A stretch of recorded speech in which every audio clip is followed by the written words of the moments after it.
Welcome to the deep dive. Yeah. So today we are really tearing into what I think is just the absolute chaos that is modern employee turnover. It really is chaos. And we're going to try and pull out the blueprint for solving it. You know, every company makes this massive investment, financial and time, in hiring someone. Mm-hmm. But the second that offer letter is signed, the clock just starts ticking on whether that investment actually pays off. So we dove into this really comprehensive guide on 10 critical steps for onboarding. And it's a process that, it needs urgent attention. We are talking about these tiny critical moments of decision. Right. The source material highlights a stunning fact. Nearly a third of new hires decide, if they're going to jump ship or stick around within the first 90 days. The first 90 days, wow. Yeah. That initial experience, both professional and emotional, it's everything. If you treat onboarding like some forgotten admin task, you are literally giving away profit. It's a huge investment. And that window is just terrifyingly short. So our mission for you, the listener, is to unpack the specific steps and maybe more importantly, the automation strategies that can fight these turnover rates. Which are just abysmal. Right. Yeah. The guide lays out this scale. We're talking millions of hires and then millions of departures in the same period. That kind of churn is a hemorrhage. Oh, absolutely. It demands a process that's really designed for human connection, not just, compliance. Exactly. We have to move beyond just signing forms and getting a laptop. This is about building a social and an intellectual safety net that protects that initial hiring investment. Okay, so let's unpack this. Our blueprint, it starts before the employee even walks through the door. That's step one, making contact before day one. Which seems so simple. It seems simple, but it sets this immediate psychological tone. It really does. Think about the anxiety of starting a new job. Is the company even ready for you? Do they remember you exist? A simple job, offer confirmation, a welcome email, that's like the bare minimum. But the source material pushes for more. Comprehensive digital onboarding, where the new hire engages with some systems or content beforehand. It sends this message that says, we are organized, we are excited for you, and your arrival is not a surprise.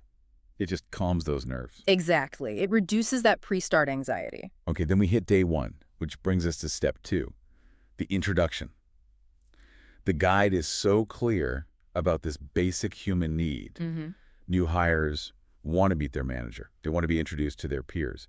But here's the part that got me.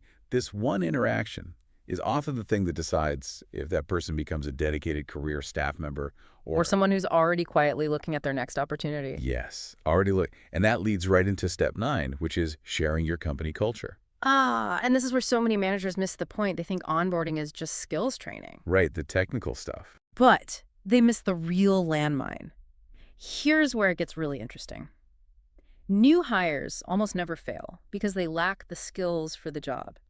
They fail because their personality, their communication style, it just doesn't mesh with the work environment. So the cultural fit, that's the real differentiator. Exactly. It's about, communication style, the pace of work, the values. The guide notes that because of sites like Glassdoor, HR pros are seeing that higher public company ratings correlate directly with higher retention. People don't just want a job. No, they want an environment they can actually thrive in. And if you don't intentionally show them your culture, you're just leaving it all up to chance. Which is exactly why the integration can't just fall on the manager's shoulders. This is step 6. Onboarding is a team effort. Social acceptance isn't a nice to have, it's a key metric for success. So if the new person doesn't build a social network in the company, and quickly, they're isolated, they're cut off from crucial information, from resources, even from all that informal training that happens, in the hallways. And integration has to mean action. The guide suggests actively scheduling FaceTime, job shadowing with veteran employees from all the relevant departments. Right, in those first few weeks. At a company-wide responsibility. And to really formalize that support structure, we get to step 4, assembling a support team. At this point, it genuinely surprised me because of how long the impact lasts. The level of support from managers and mentors affects how an employee feels for the first 2 years. Wait, 2 years? Not just the first 90 days? Not just 90 days, 2 years. That's a staggering finding. It basically means a great first week is, well, almost meaningless if all that support just vanishes on day 91. Precisely. So that support team should have 2 key people. First, a coach or a mentor for, culture and office politics. And second, someone experienced in the new hire's exact job for the technical questions. It's mentorship plus pure guidance, and it has to be sustained. Okay, so we've got the social safety net down, but now we have to shift to the operational foundation. Because if the new hire feels supported, but they're totally lost on what to do. Still sink, yeah. And that brings us right to step 3, the critical need for structure. The source material calls vagueness the enemy of a great employee experience. A highly structured process, it doesn't just help the employee, it shows them the company is competent. Right, it shows them you know what you're doing, they feel safe. Exactly, that feeling of sitting at your desk, not knowing what to do next. Oh, it's toxic. Yeah. The anxiety of sitting idle is just terrible. That's why the guide recommends scheduling out the new hire's entire first week, maybe even 2 weeks ahead of time. Every half hour has a purpose. Yes. It just eliminates that awful feeling of not knowing where to sit or who to talk to or what you should be working on. And that structure, it connects immediately to step 7, which is setting goals from the very start. You have to. New hires need defined expectations, communicated clearly, so they can track their own progress. Without a map, how do they know if they're going the right way? Absolutely. And those defined goals, they're the bedrock of retention. The statistic here is really powerful. Employees who have a great onboarding experience, which is all about clarity, are most likely to stay for 3 or more years. It improves their time to productivity, sure, but the main thing is it builds that psychological commitment to the company. All right, let's talk about the big one. Step 5, the paperwork pain point. The classic. It's the traditional nightmare of every new job, right? Right. You show up, you're excited, you're ready to learn, and what happens? Someone drops a 2-inch stack of forms on your desk. I-9s, payroll documents, endless policy handbooks.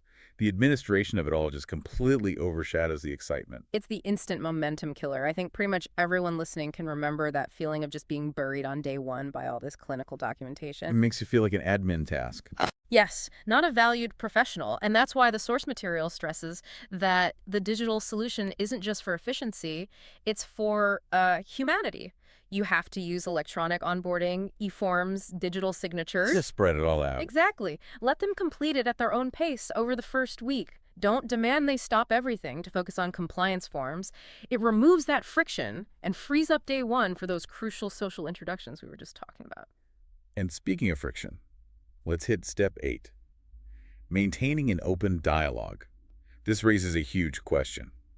What's the actual cost when employees feel like their ideas are just dismissed? The cost is silence. The guide found that nearly half of all workers feel put off when their bosses just wave away their initial suggestions. And after that happens once or twice, they reduce their effort, they learn to self-censor. Which is a catastrophic loss for the company. Yeah. New employees are often the only ones who can see how absurd some of the old processes are. They have fresh eyes. If you shut down that dialogue, you cut off the flow of solutions to problems that management might not even know exists. You have to institutionalize that feedback loop. Okay, so we've covered the beginning, the structure, but a good onboarding process has to acknowledge that success is a marathon. And that brings us to step 10, giving new hires time to adjust. We always hear that phrase, you know. Hits the ground running. Yes. We need to retire that cliche immediately. It's such an unhealthy myth. The guide gives this huge reality check. Most employees who try to start out as these company rock stars, they end up burning out or failing miserably. Because they're forcing an unrealistic pace. Exactly. The truth is, it takes about 8 months for an employee to reach their full potential. 8 months. That time is spent learning not just the duties, but the culture, the internal politics, all the unspoken rules, how to navigate the organization. Right. And putting too much pressure on them too soon harms their development and, well, it just increases the risk of them leaving. The whole system has to support a gradual ramp up, not a vertical launch. What's so fascinating here is how the right technology is really the only scalable way to support this whole 10-step process. Automation is what frees up managers to be mentors. And allows HR to focus on the human connections, not the clerical nightmare. Right. We need to sort of demystify the tech jargon and just focus on what the tools actually do.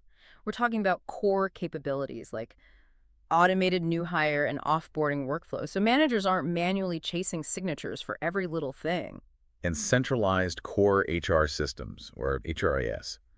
For anyone who's not an HR specialist, just think of it as the single source of truth for all employee data. It manages the database, time off tracking, and it makes sure you aren't asked for the same personal information 5 different times by 5 different departments. It guarantees consistency. Yeah. And finally, you have employee experience tools. These are critical for maintaining that open dialogue we mentioned in step 8. So like instant feedback mechanisms. Exactly. Anonymous surveys and polls, streamlined communication platforms, and recognition software to instantly boost morale. These are the engines that support that ongoing 8-month ramp up. And this isn't just about making things efficient. It's about setting up an environment of trust. We have to say the financial impact one last time. It costs a company over $6,000 to hire one new employee. Over $6,000. If you lose that person in the first few months because your process was, manual, disorganized, or just culturally cold, you're throwing money away. A well-designed automated workflow is essential. You're making an investment in infrastructure that protects your investment in people. Simple as that. So, to recap our deep dive into the blueprint for perfect onboarding, it's fundamentally a marathon. You have to acknowledge that 8-month journey to full productivity. It's not a sprint that's over on day one. Success really hinges on that thoughtful pre-day contact, on crystal clear structure and goals, and on that deep, sustained cultural and social integration over the first 2 years. And the key to doing it consistently is using technology to handle the administrative stuff so your managers can be mentors, not paper pushers. Exactly. And finally, a provocative thought for you to consider as you think about building out this blueprint. Since employee success hinges so much on that social acceptance and integration step 6, think strategically about this.